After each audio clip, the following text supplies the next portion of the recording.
Hello everyone, welcome back to Lakshya competition. दोस्तों, आज के इस वीडियो में हम पढ़ेंगे ज्ञान बिंदु जीएस एकेडमी का। ये है भारतीय राज्य व्यवस्था का बुक है।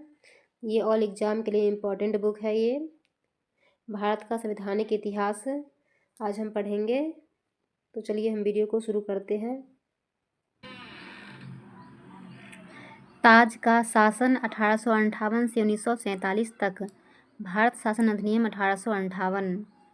भारत के प्रथम स्वतंत्रता संग्राम 1857 की क्रांति के बाद भारत में ईस्ट इंडिया कंपनी का शासन समाप्त कर सत्ता ब्रिटिश क्राउन को सौंप दिया गया। इस एक्ट के तहत एक नए पद भारत के राज्य सचिव secretary of state for India का सृजन किया गया। इसके तहत बोर्ड ऑफ डायरेक्टर तथा बोर्ड ऑफ कंट्रोल को समाप्त कर उसके समस्त अधिकार भारत राज्य सचिव secretary of state for India को सौंप दिए गए हैं।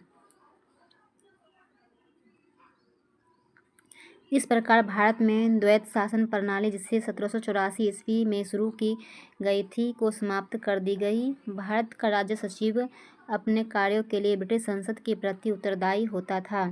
भारत सचिव ब्रिटिश मंत्रिमंडल का एक सदस्य होता था, जिसकी सहायता के लिए 15 सदस्यीय भारत परिषद का गठन किया गया। इसमें 7 सदस्यों की नियुक्ति कोर्ट ऑफ डायरेक्टर्स द्वारा तथा 8 सदस्यों की नियुक्ति ब्रिटिश सरकार द्वारा की जाती थी। इनका खर्च भारतीय राजस्व से वहन किया जाता था।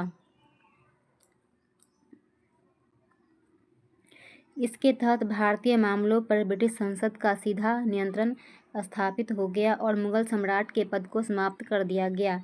इसके तहत भारत में मंत्री पद की व्यवस्था की गई। भारत के गवर्नर जनरल का पदनाम बदलकर वायसराय कर दिया गया और इसके तहत लॉर्ड कैनिंग भारत का अंतिम गवर्नर जनरल एवं प्रथम वायसराय हुए।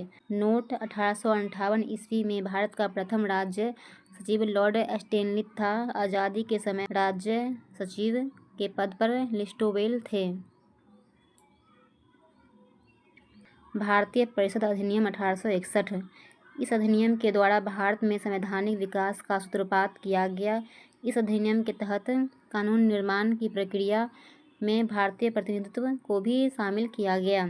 इस प्रकार वायसराय कुछ भारतीयों को विस्तारित परिषद में गैर सरकारी सदस्यों के रूप में नामांकित कर सकता था। वायसराय की विधान परिषद में न्यूनतम 6 और अधिकतम 12 अतिरिक्त मनोनीत सदस्यों का प्रावधान किया गया। इनमें आधे सदस्यों का गैर सरकारी होना आवश्यक था। लॉर्ड कैनिंग ने वर्ष 1862 ईस्वी में 3 भारतीयों, बनारस के राजा, पटियाला के महाराजा और सर दिनकर राव को विधान परिषद में मनोनीत किया।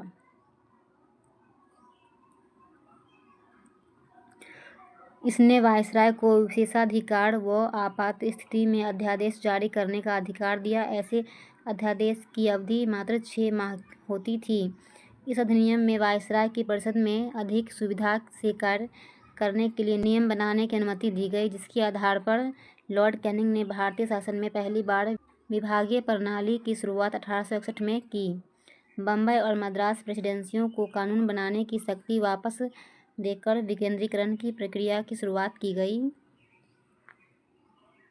इसके तहत बंगाल 1862, उत्तर पश्चिम सीमा प्रांत 1866 और पंजाब 1897 में विधान परिषदों का गठन किया गया।